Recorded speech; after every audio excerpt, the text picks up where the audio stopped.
Assalamualaikum warahmatullahi wabarakatuh. Selamat pagi. Saya Kurota Ayuni, dosen Departemen Kimia, Fakultas Sains dan Teknologi Universitas Airlangga. Bidang keahlian saya adalah kimia anorganik. Saya ditugaskan untuk mengajar di mata kuliah struktur senyawa anorganik dengan bobot 2 SKS. Terkait rencana pembelajaran semester pada mata kuliah struktur senyawa anorganik, saya akan menjelaskan mengenai deskripsi mata kuliah, capaian pembelajaran dan kemampuan yang diharapkan setelah mengikuti perkuliahan ini, metode dan teknik pembelajaran mata kuliah struktur senyawa anorganik. Mata kuliah struktur senyawa anorganik ini merupakan mata kuliah keahlian program studi S1 Kimia yang mempelajari konsep dasar kimia anorganik yang terdiri atas struktur atom, ikatan kimia ionik dan kovalen, ikatan dan gaya antar molekul yang meliputi ikatan hidrogen dan gaya van der Waals, teori oktet Lewis, teori ikatan valensi, teori orbital molekul, teori penggambaran struktur geometri molekul VSEPR, dan teori senyawa kompleks. Capaian pembelajaran mata kuliah ini, mahasiswa setelah lulus diharapkan dapat menentukan ikatan dan struktur senyawa anorganik sesuai kaidah dengan benar. Adapun kemampuan akhir yang diharapkan di setiap tahapan pembelajaran adalah yang pertama, mahasiswa memahami kontrak perkuliahan dan ruang lingkup kimia anorganik. Yang kedua, mahasiswa dapat menjelaskan struktur atom dan fungsi gelombang atomik. Yang ketiga, mahasiswa dapat menjelaskan ikatan dan gaya antar molekul senyawa anorganik. Yang keempat, mahasiswa dapat menjelaskan ikatan ionik dalam molekul senyawa anorganik. Yang kelima, mahasiswa dapat menjelaskan ikatan kovalen dalam molekul senyawa anorganik dengan teori oktet Lewis, teori ikatan valensi, dan teori tolakan elektron VSEPR, yaitu teori valence shell electron pair repulsion dengan benar. Yang keenam, mahasiswa dapat menjelaskan pembentukan orbital molekul dari orbital atom dan molekul diatomik homonuklir. Yang ketujuh, mahasiswa dapat menjelaskan teori orbital molekul dari molekul diatomik heteronuklir dan molekul poliatomik. Dan yang kedelapan, yang terakhir, yaitu mahasiswa dapat menjelaskan struktur molekul senyawa kompleks dengan teori ikatan valensi, teori medan kristal, dan teori orbital molekul. Selanjutnya, metode dan teknik pembelajaran yang saya gunakan adalah DIA, Delivery, Interaction, and Assessment. Yang pertama adalah delivery. Bagaimana saya menyampaikan perkuliahan kepada mahasiswa. Perkuliahan ini dilaksanakan selama 16 kali pertemuan dalam satu semester. Ada dua strategi bentuk pembelajaran yang saya gunakan pada mata kuliah ini, yaitu penyampaian materi dengan menggunakan PowerPoint yang bersumber pada textbook, di mana textbook yang saya gunakan adalah Inorganic Chemistry by Missler dan Inorganic Structural Chemistry by Mahler. Selain textbook tersebut, mahasiswa dipersilahkan menggunakan referensi tambahan yang sesuai dengan topik perkuliahan ini. Kemudian, strategi yang kedua yaitu latihan soal dan studi kasus pada setiap topik perkuliahan. Saya memberikan suatu soal kepada mahasiswa untuk diselesaikan secara individual ataupun berkelompok yang disesuaikan dengan bobot soal. Kemudian, salah satu mahasiswa atau kelompok akan saya tunjuk secara acak untuk menjelaskan apa yang telah dikerjakan. Selain itu, saya juga menerapkan metode shocking quiz di mana mahasiswa dapat melaksanakan kuis individu secara lisan dengan pelaksanaan sewaktu-waktu. Shocking quiz ini dilaksanakan setelah rangkaian materi pada setiap topik telah diberikan selama proses belajar mengajar. Dengan cara ini, saya yakin setiap mahasiswa akan mempelajari topik tersebut dengan baik dan mereka akan menjadi pribadi yang well prepared sehingga pembelajaran akan berjalan efektif. Selanjutnya, teknik pembelajaran yang kedua adalah interaction, yaitu bagaimana saya berinteraksi dengan mahasiswa selama proses belajar mengajar. Pada perkuliahan saya ada beberapa media komunikasi yang saya gunakan, yaitu satu, saat di dalam kelas saya selalu mendorong mahasiswa untuk berpartisipasi aktif, bertanya dan mengemukakan pendapat sehingga proses belajar mengajar berjalan komunikatif dan dua arah. Yang kedua, menggunakan media grup WhatsApp sebagai sarana diskusi di luar kelas dan informasi terkait perkuliahan. Dan yang ketiga, saya menggunakan media LMS milik Universitas Airlangga, yaitu Hebat e-learning, sebagai sarana untuk mengupload dan memberikan kontrak perkuliahan dan bahan ajar. Kemudian sebagai sarana untuk media presensi, melaksanakan kuis, pengumpulan tugas-tugas, pemberian feedback, serta diskusi yang bersifat asinkronus. Terakhir yaitu asesmen, bagaimana saya menilai mahasiswa. Pada pertemuan pertama perkuliahan, saya selalu menjelaskan kontrak perkuliahan yang telah disepakati antara dosen dan mahasiswa, di mana di dalam kontrak tersebut memuat cara saya menilai dan bobot penilaiannya, sehingga mahasiswa tahu lebih awal bagaimana saya menentukan nilai mahasiswa. Kriteria penilaian yang diberikan mengacu pada buku pedoman pendidikan Fakultas Sains dan Teknologi Universitas Airlangga. Sebagai contoh kriteria dan bobot penilaian yang saya berikan adalah sebagai berikut. Misalnya, shocking quiz 15%, soft skill 15%, tugas 20%, UTS atau ujian tengah semester 25%, UAS atau ujian akhir semester 25%. Demikian total dari bobot penilaian tersebut adalah 100%. Adapun kriteria penilaian tugas meliputi aspek akurasi jawaban, penjelasan jawaban, dan kelengkapan informasi dari jawaban yang diberikan. Sedangkan kriteria penilaian soft skill meliputi aspek sikap atau gestur tubuh dalam menjawab, kepercayaan diri, performa presentasi, dan bahasa. Selanjutnya, saya akan memberikan cuplikan pengajaran saya pada mata kuliah struktur senyawa anorganik secara online melalui media Zoom.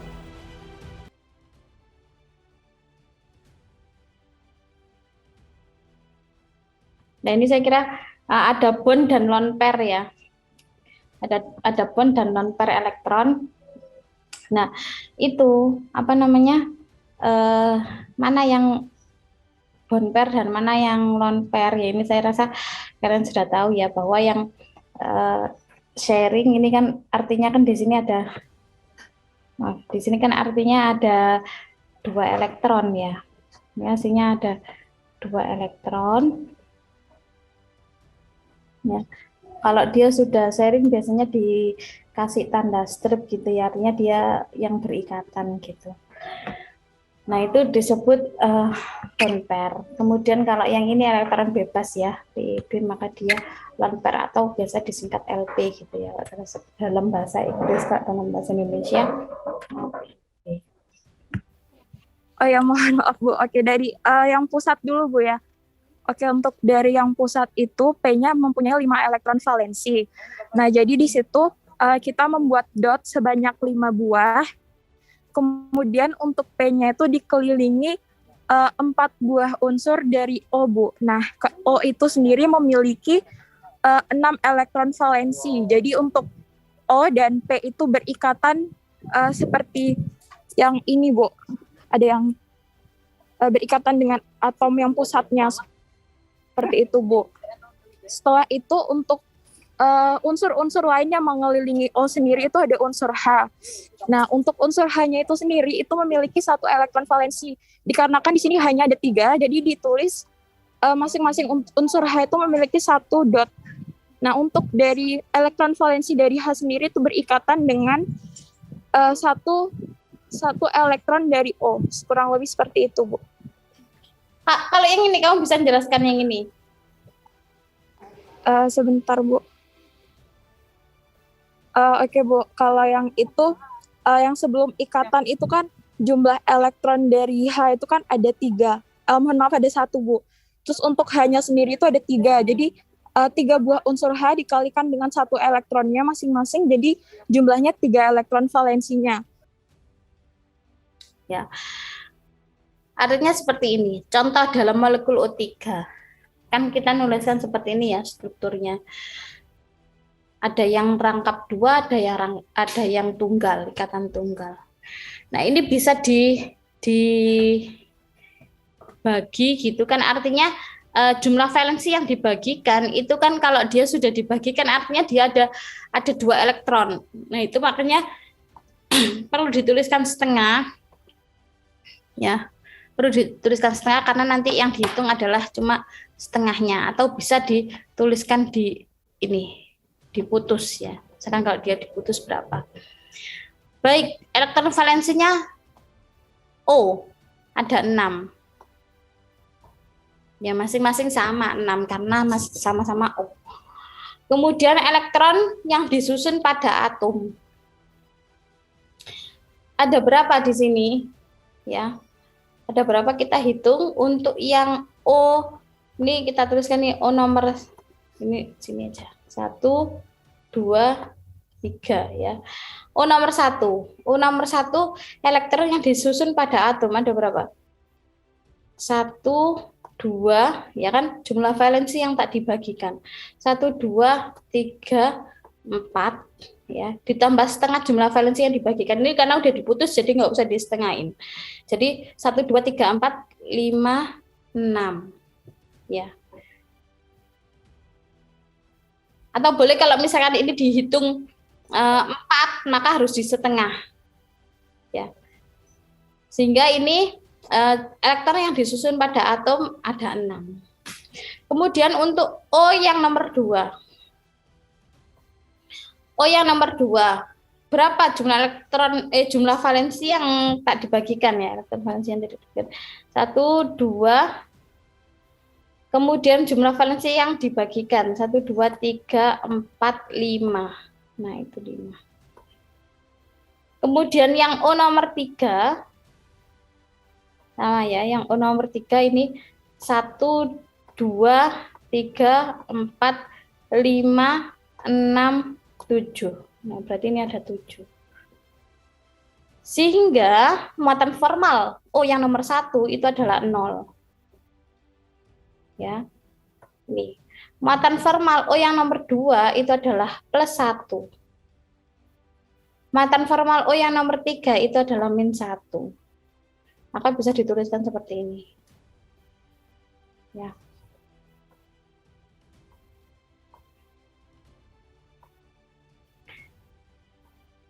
Baik,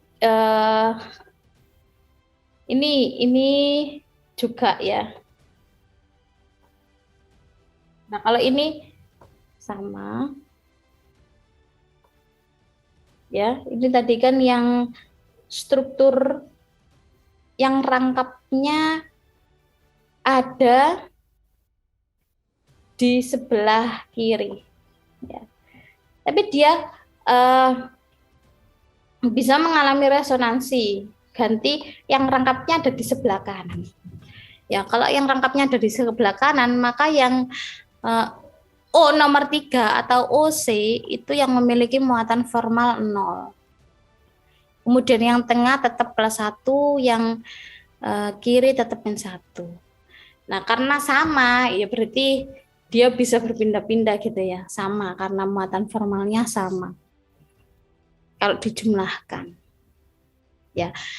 Terus bagaimana kalau misalkan berbeda-beda gitu ya, beda kalau dijumlahkan beda, maka ini ada 3 kriteria untuk memilih struktur resonansi yang lebih penting. Yang mana? Gitu ya. Yang pertama, muatan formal yang lebih kecil, ya, baik positif atau negatif, itu yang lebih disukai.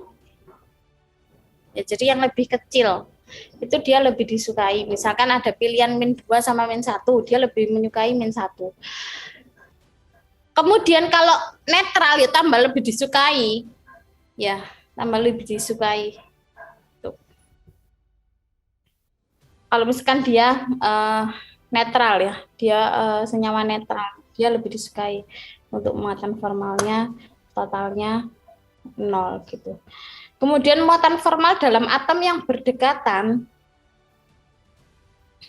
tidak diinginkan atau ditolak. Ya. Kemudian yang ketiga, muatan formal yang lebih negatif. Nah, ini penting. Muatan formal yang lebih negatif itu harus terletak dalam atom yang elektronegatif. Ya. Jadi misalkan O dengan C, siapa yang lebih elektronegatif? Ya, O golongan 6, C golongan 4. Siapa yang lebih elektronegatif? Sakura.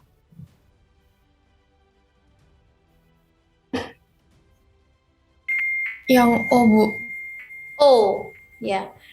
Ya kalau dalam non-logam tabel periodik ya, semakin ke kanan itu golongan 6, 7 itu 7 tambah sangat elektronegatif. Nah, berarti dia harus nanti muatan formalnya itu kalau ada yang negatif maka dia harus yang terletak pada atom yang memiliki yang elektronegatif. Seperti itu. Contoh dalam memilih bentuk resonansi dalam ion sianat ya atau NCO-.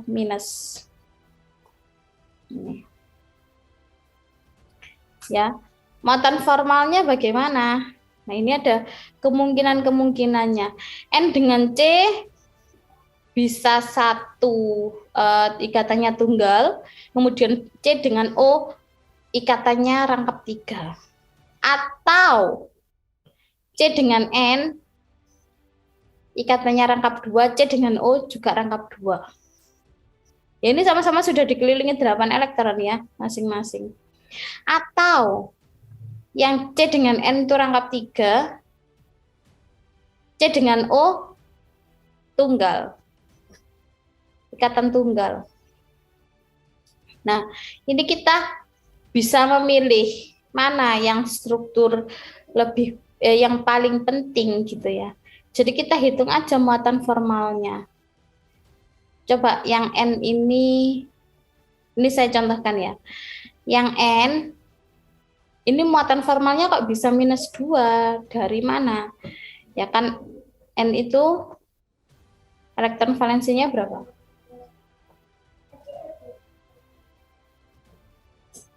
N, elektron valensinya 5, ya kan? Kemudian dikurangi ada berapa ini? 1, 2, 3, elektron bebasnya 1, 2, 3, 4, 5, 6, kemudian ini setengahnya, 7. Berarti 5 dikurangi 7. Jadinya -2.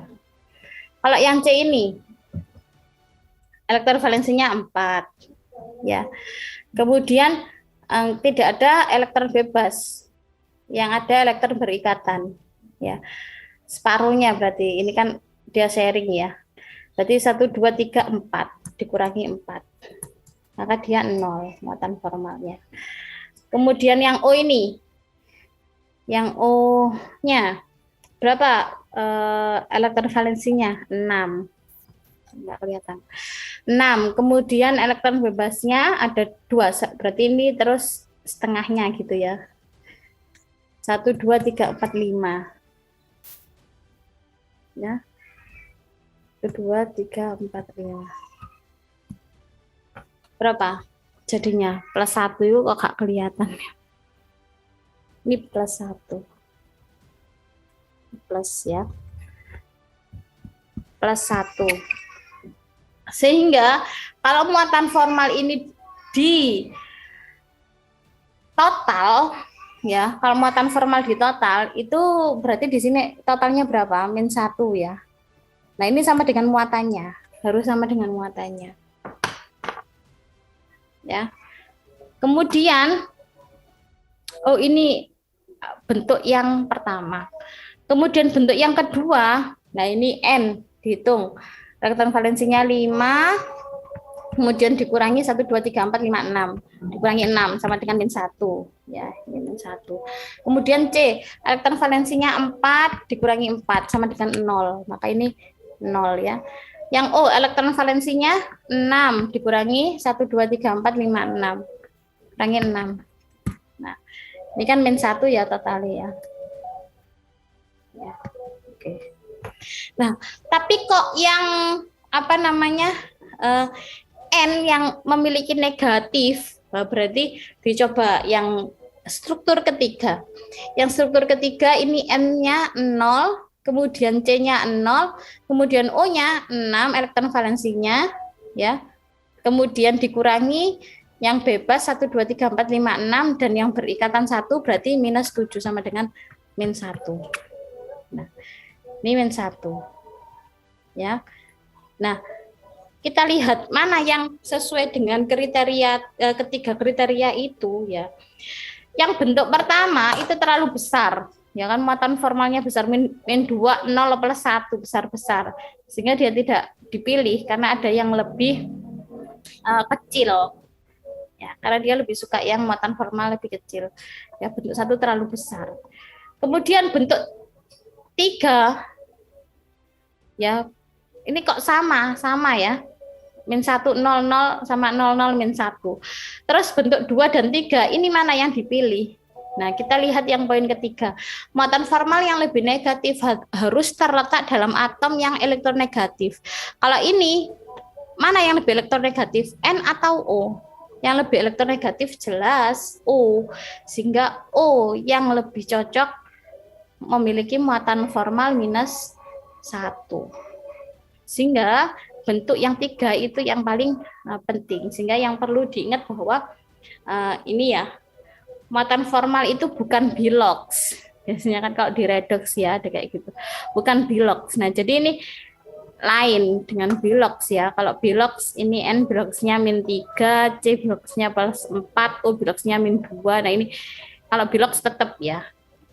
Bilox itu tetap min 3 plus 4 min 2 tetap. Tapi kalau muatan formal ini berbeda ya, dengan beda struktur, dia beda muatan formalnya. Ya, kemudian penulisannya bagaimana? Penulisan muatan formal ya, untuk muatan positif dan negatif tunggal kita biasanya menghilangkan angka 1. Ya, jadi langsung minus gitu toh ya. Saat kita kayak yang O ini. Nah, ini kan langsung ya. Plus kemudian minus ya. Langsung. Seperti biasa, kalau yang positif dan negatif satu di muatan aja kita juga langsung ya. Plus dan minus gitu. Sama di sini kita biasanya menghilangkan angka 1 saat kita menulis muatan formal. Nah, aturan ini sangat membantu ya. Untuk molekul jumlah muatan harus bertambah sampai 0. Karena molekul adalah spesies yang netral. Tadi saya katakan bahwa kalau misalkan senyawa netral ya bukan ion ya, senyawa atau ya molekul netral lah. Bukan ion ya, bukan molekul ion, bukan, tapi senyawa yang netral yang tidak bermuatan, maka muatan formalnya itu harus bertambah sampai 0. Karena dia spesies yang netral secara listrik. Ya, aturan ini berlaku misalnya untuk molekul O3. O3 tadi kan kayak gini ya. Ini 0.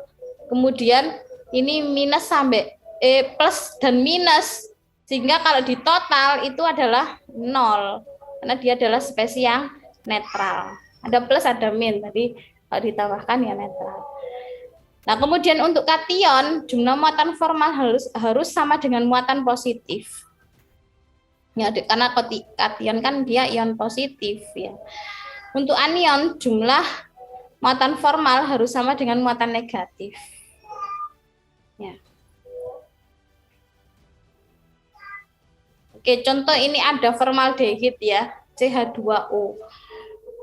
CH2O, nah ini milih struktur yang mana gitu ya. Pertama disusun COH, nah bisa kayak gini ya.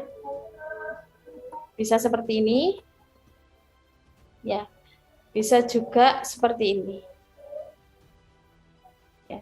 C dengan O, kita tahu formaldehid ya. Ini kan ini jenis aldehid gitu ya. Kalau aldehid kan COH, CHO gitu ya, Nek. Apa namanya? Ini aldehid. Terus habis itu kalau kayak gini ya nggak mungkin kan? Ini kan alkohol gitu ya. Tapi ini kalau nak C rangkap dengan O karbonil gitu. Nah, ini bisa kita tentukan dengan muatan formal. Coba kita hitung yang C ini. C kan 4 ya. 4 kemudian dikurangi berapa? 1, 2, 3, 4, 5 dikurangi 5. Sehingga muatan formalnya dia negatif. Kalau O di sini, O6. Ya. Dikurangi 1, 2, 3, 4, 5. Dikurangi 5. Sehingga muatan formalnya positif. Nah, ini sama-sama 0 kan? Nah, ini kan sama-sama 0. Ini juga 0 ya. C di sini 4 dikurangi 4 0 ya, muatan formalnya C. Kalau yang di struktur B, C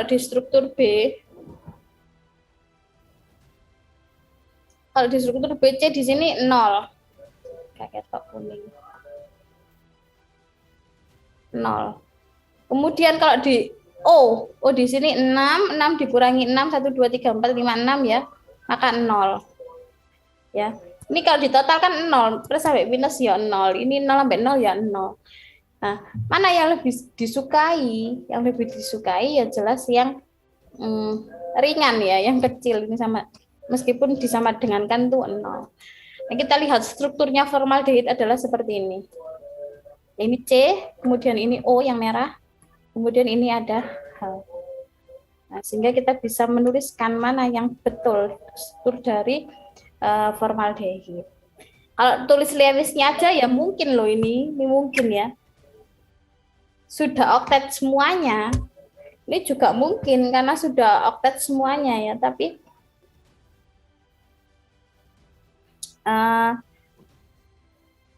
sama C oktet ya. 1 2 3 4 5 6 7 8. Oh, 1 2 3 4 5 6 7 8 sama-sama oktet. Hanya juga sama-sama duplet. Tapi kalian nggak bisa menentukan mana yang lebih mungkin dan lebih penting itu ya, yang betul itu kalian nggak bisa menentukan dari muatan formal, sehingga tahu mana yang struktur sebenarnya ya. Oke, selanjutnya ini ada 3 soal, waktunya kurang berapa? Oh, masih 20 menit. Yuk silahkan, siapa yang belum solving quiz atau nunggu tak tanya. Kemarin saya dikasih ini, apa ada atau ada pertanyaan?